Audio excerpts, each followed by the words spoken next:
Police के हमारे तमाम एमएलएस, मजलिस इत्तेहादुल मुस्लिमीन के तमाम जिम्मेदारान, नौजवानों, साथियों, बुजुर्गों, मैं यहाँ पर आप लोगों के जोश, जज्बे, हिम्मत और ताकत को सलाम करने के लिए आया हूँ। वो इसलिए सलाम करने के लिए आया हूँ कि ये आप लोगों की ही ताकत है जिसने मजबूर कर दिया कि हिंदुस्तान के गृह मंत्री अमित शाह को भी हैदराबाद की सड़कों के ऊपर घूमना पड़ रहा है। ये आप लोगों की ताकत, आप लोगों के जोश और जज्बे का नतीजा है कि आज हिंदुस्तान में कहीं पर भी कोई ऐसा इलेक्शन इससे पहले कभी देखा नहीं गया है कि जहां पर महज एक बल्दिया का इलेक्शन है, लेकिन उस बल्दिया के इलेक्शन में केंद्रीय मंत्रियों की एक फौज, मुख्यमंत्रियों की एक फौज, पूरी भारतीय जनता पार्टी यहां पर हैदराबाद में डेरा जमाए हुए है। हम एक सवाल करना चाह रहे हैं भारतीय जनता पार्टी से, अगर पूरी फौज को यहां पर भेज दिए है, मोदी जी आप क्यों नहीं आए? आप भी आ जाते, देख लेते हैदराबाद कैसा शहर है, हम घुमाते आपको चार मीनार, पुराना शहर कैसा है। लेकिन आपको ये मालूम है कि हम हिंदुस्तान में कहीं पर भी जा सकते हैं, हम देश भर में कहीं पर भी जा सकते हैं, लेकिन हैदराबाद में किसी की दाल गलने वाली नहीं है, ये आप बखूबी जानते हैं।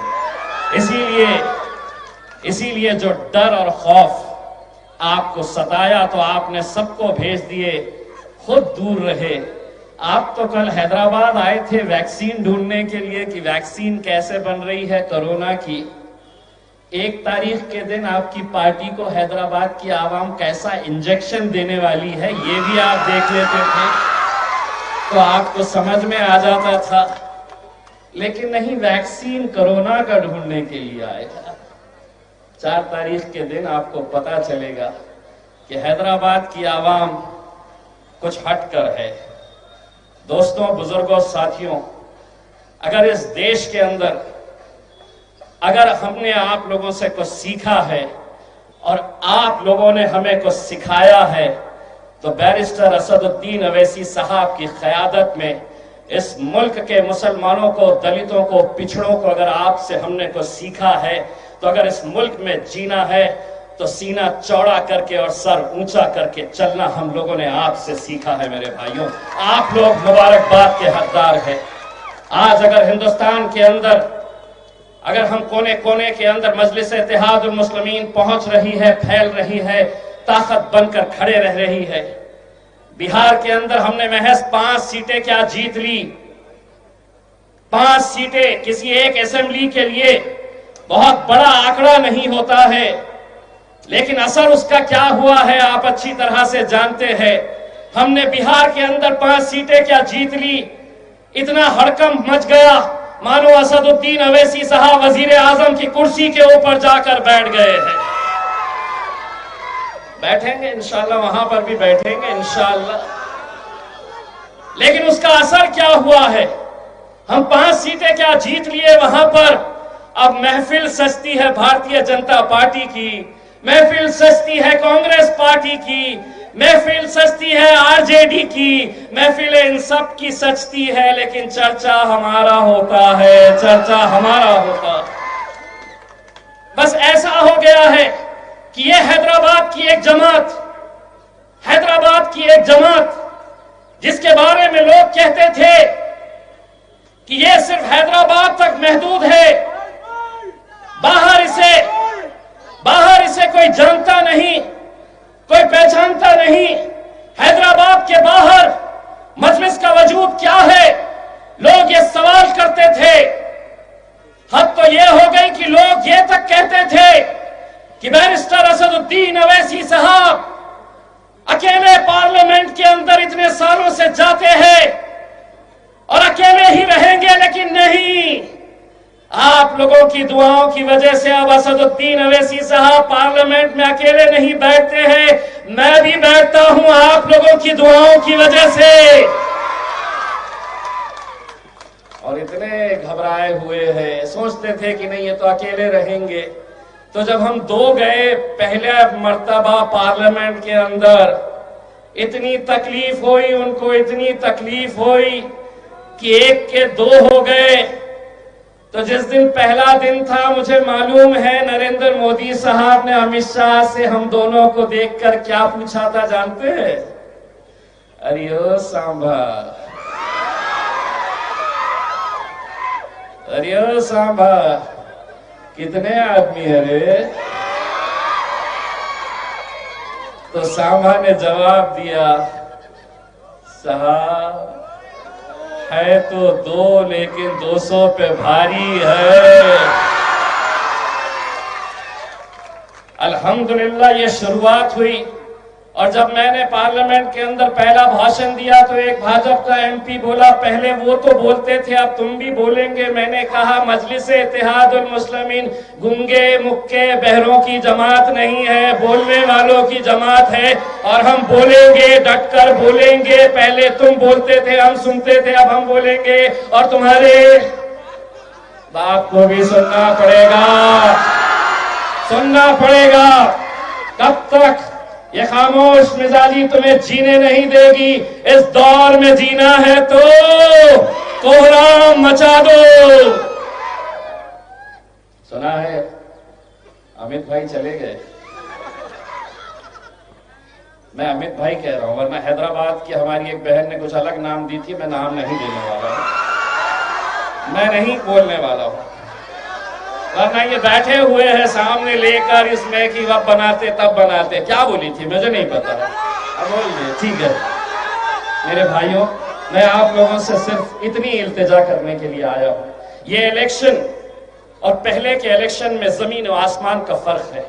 आपने देखा होगा कि इस इलेक्शन के अंदर जिस तरह की ताकतें इकट्ठा हो गई, हर एक का मकसद यही है कि मजलिस इत्तेहाद और मुस्लिमीन के गढ़ के अंदर अगर हम उन्हें कमजोर कर देंगे, अगर अपने गढ़ के अंदर इन्हें हम खत्म कर देंगे, तो हम आगे का सपना, एक ख्वाब जो देख रहे हैं आप लोगों के लिए, चाहे वो पश्चिम बंगाल हो, उत्तर प्रदेश हो या देश के कोने कोने में, वहां पर जाने के लिए। वरना कहीं पर ऐसा इलेक्शन नहीं हुआ है जहां पर बड़े बड़े नेता आते हैं, इस तरह की बयानबाजी कर चले जाते हैं।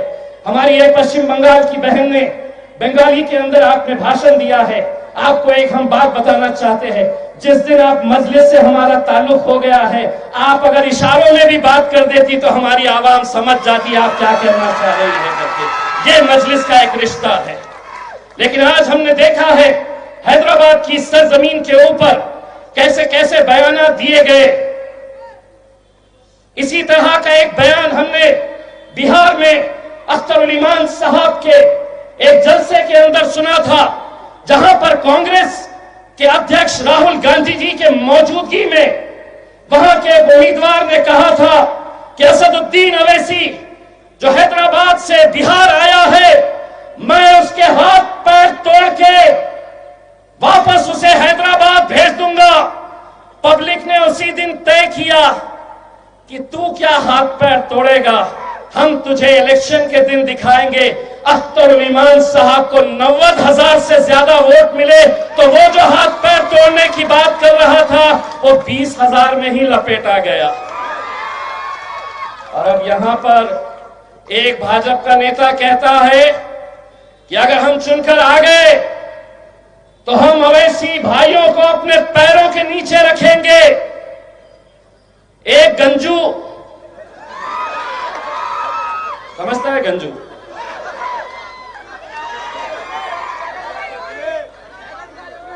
टकला, कहता है कि अगर हम आ गए तो पुराने शहर के अंदर हम सर्जिकल स्ट्राइक करेंगे।